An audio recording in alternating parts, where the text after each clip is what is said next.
So I can connect with, put your hands together for Antoine. Was like, you know what, the streets is where I belong. So during junior high school, I remember a teacher coming up to me and she was like, you know, Antoine, you really have to shift your life. You really have to find a purpose. And that's where I first heard the idea of finding a purpose. But coming from that environment, I decided to not listen. I was like, yeah, she's just talking. She's just a teacher. She's just a person it's her job to say this. She doesn't really care about me. And now to this day, I realize that's what she was doing. She was caring about my life. She was caring about the result. Talking to her a couple of years ago, she said, hey, Antoine, I just didn't want you to be like my son. He passed away at 16. I didn't want you to be that way. Now, today, I'm like, wow, it was a woman that cared about me. I could have used her as a mentor to stick around her, to guide me into the right direction. So as I'm speaking to you today, I want you to understand that you have resources around you, but you need to learn how to react to those resources. Because we're in a different age and y'all young, so y'all hear people saying like, oh, you got everything you need, you got everything you need. Yeah, it could be that way, but how are you reacting to the things that you need? Are you calling up that mentor? Are you filling out that application to get into that school? Are you taking a leap to be different in your family? And that's important because as I'm speaking to you, I realize that I'm in a room full of leaders. You guys are here at 3 o'clock when most of the students are like, yo, I'm out. So there's a reason why you're here. There's a reason why you chose to stay because you're different. That's a gift. That's really a gift that you need to understand, like, hey, I'm gifted from the get.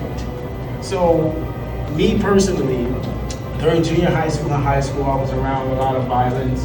I was around a lot of gangs, and that was subject to me wanting to make that choice to be around them. I could have done differently. I could have said, hey, you know what, let me hang with this group, but my energy and my mindset was only to hang with the kids that entertained, hang with the kids that cared about money, hang with the kids that cared about partying every weekend.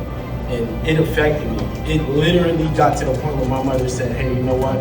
We're moving out of the city of New York because out of 8 months in school, I missed a calculation of 3 months altogether.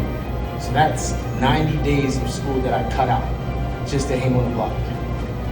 Like 90 days. To be honest, I hated school because it tested me. The teachers would tell me like, hey, you know, read this book. At some point I felt like I couldn't read. Like I really felt like that because a lot of people told me, hey, don't raise your hand because you're the kid that can't read.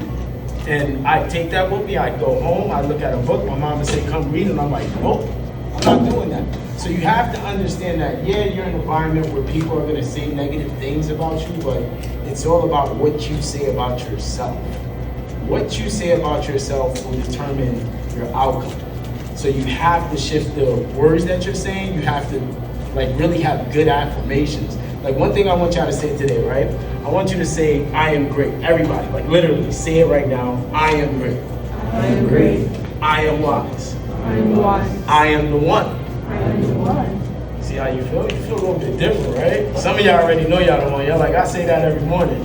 I get it, I see it. But that's important for you to do because look, where I was at before, I was looking in the mirror being like, I am nothing. And I literally was sat there breaking down in the mirror and I would say that to myself. I am the chosen one.